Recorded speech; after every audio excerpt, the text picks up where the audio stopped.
Alors aujourd'hui une petite recette express parce que je ne sais pas si ça fait ça à tout le monde quand il commence à faire des vidéos, mais alors moi mes vidéos ne font pas moins de 15 minutes, donc là je vais essayer de vraiment vous la faire en court en attendant une autre que je suis en train de préparer. Donc c'est une espèce de one pot couscous que je fais régulièrement pour aller vite quand j'ai pas envie de cuisiner mais que j'ai envie de quelque chose d'un petit peu goûtu quand même. Donc vous l'avez deviné, je me base sur l'idée du one pot pasta.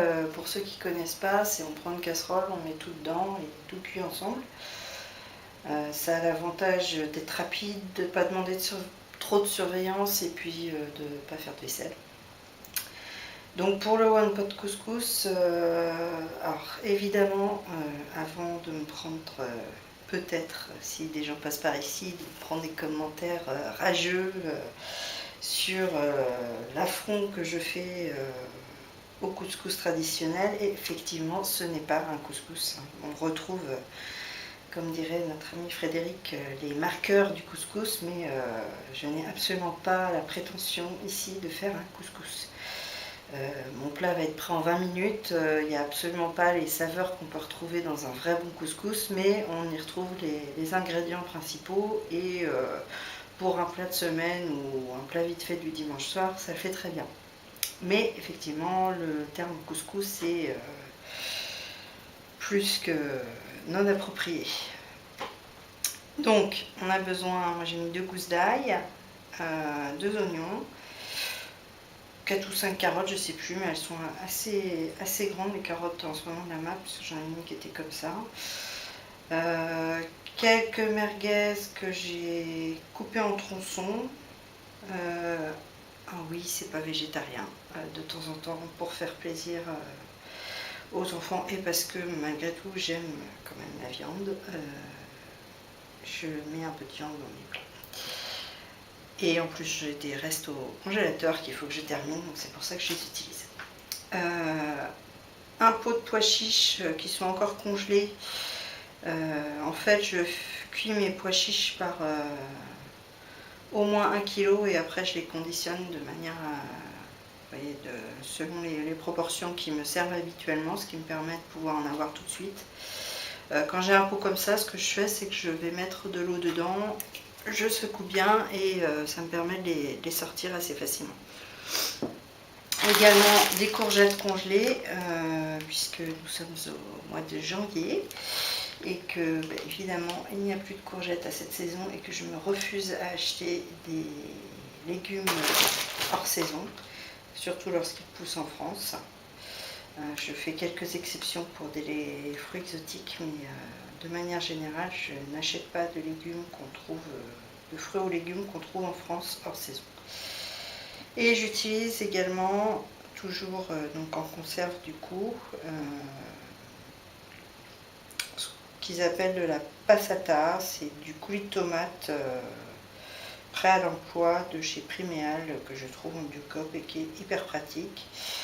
Alors là, vu ce que je viens de dire sur les courgettes, on pourrait me rétorquer que c'est certainement pas fait avec des tomates de saison, etc. Oui, je ne suis pas parfaite. Grosse coupe. Voilà. Donc ça, c'est tous les ingrédients dont j'ai besoin. Et puis évidemment du ras el hanout pour l'assaisonnement. Donc je vais vous montrer comment je procède. Alors donc, je prends ma grande casserole. Je mets une bonne dose d'huile. Je vais mettre dans la casserole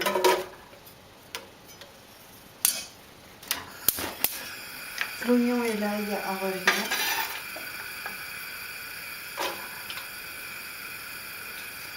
Quelques minutes, pas très longtemps, parce que le but c'est, je vous rappelle, que j'aille faire autre chose. J'ai oublié dans les ingrédients, évidemment, il y a de la semoule. Je ne l'avais pas encore sorti puisque c'est la dernière chose que je mets. Je le mets vraiment pas au début de la cuisson en fait. Il y a 3 grandes étapes dans la cuisson.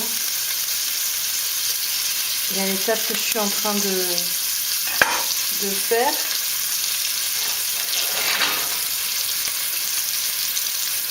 Donc faire revenir l'ail et l'oignon. Et hop, un lancer d'oignon.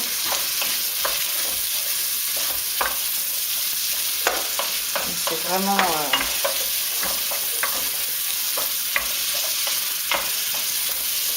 faire revenir rapidement, histoire que ça dégage un petit peu les odeurs. Ensuite, je rajoute les carottes.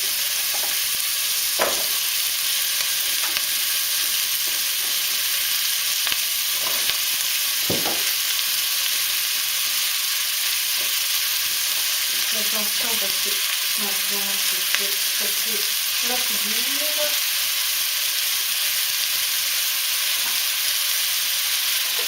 Les carottes, les courgettes.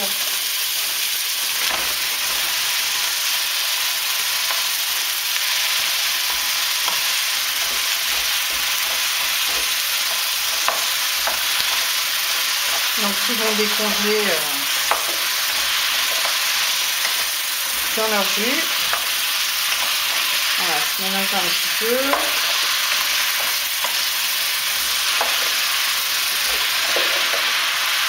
Je mets également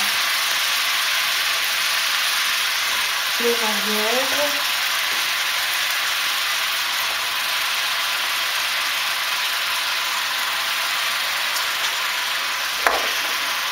Je fouillade.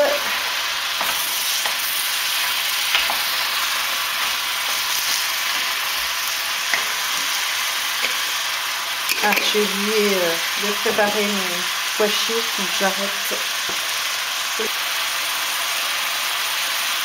Donc, mes pois chiches. Évidemment, comme je ne l'ai pas fait avant, j'ai voulu aller vite et ma technique a moins bien marché. Mais ça fait le gros du boulot, donc ça vient quand même. Voilà. Vous voyez, c'est vraiment du à l'arrache, hein, comme la bonne vieille méthode que j'apprécie pour pas mal de choses.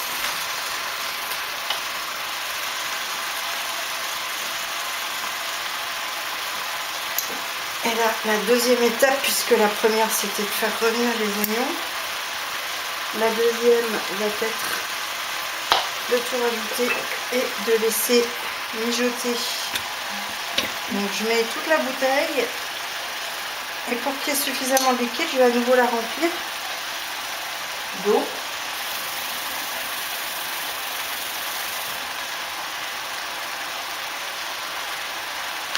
Ce qui me permet en plus de ne pas en perdre. J'ai horreur de perdre de la nourriture. Et voilà mon bouillon.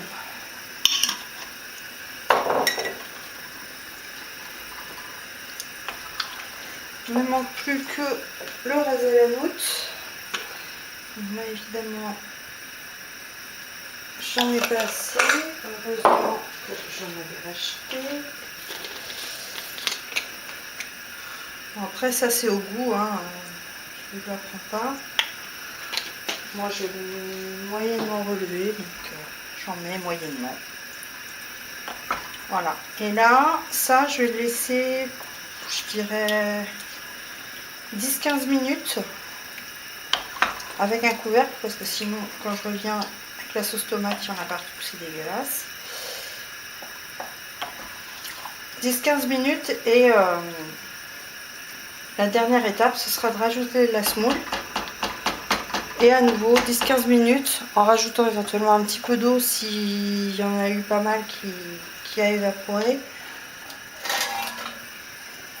Et on laissera la semoule absorber le liquide. Voilà, à tout à l'heure. Alors, nous revoilà 20 minutes plus tard. Je vais baisser un max le feu. Tadam!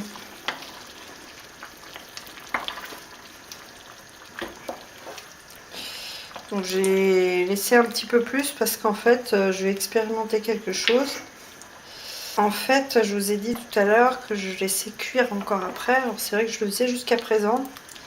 Mais le souci quand on rajoute la semoule et qu'on laisse le feu,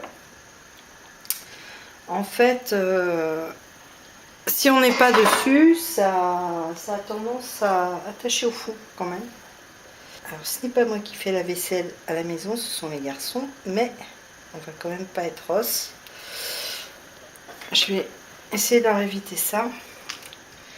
Mais du coup, je vais rajouter la semoule sans feu dessous. Mais pour ça, il faut que le reste soit bien cuit. Donc là, en l'occurrence, je vais laisser 10 minutes de plus.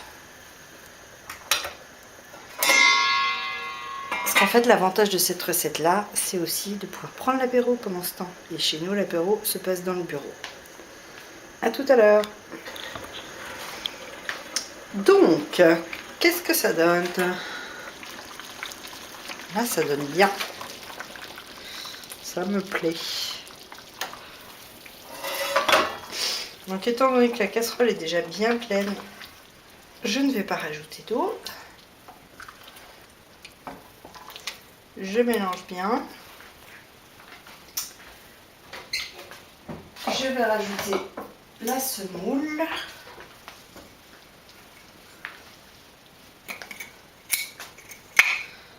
Vous allez voir, c'est extrêmement précis.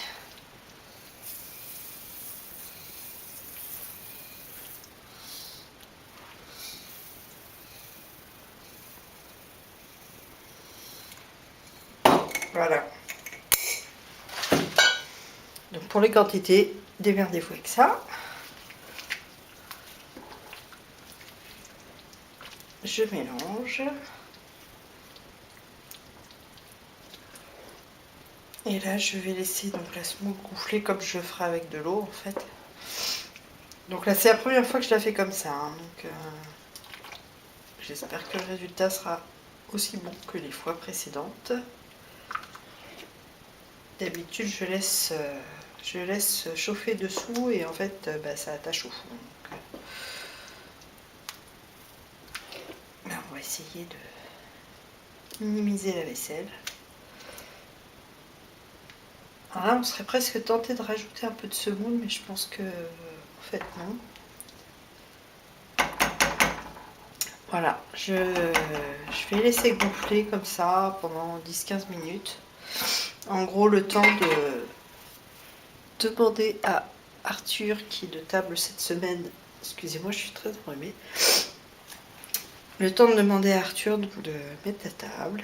Donc le temps qu'il vienne, qu'il arrête son activité, etc. Ça va prendre 10-15 minutes et je vous remontrerai ce qu'il en est tout à l'heure. Alors voilà, qu'est-ce que ça donne? Hop, la semoule a bien gonflé. C'est encore chaud. C'est un petit peu plus liquide que d'habitude. Mais ça a l'air très bon. Bon appétit!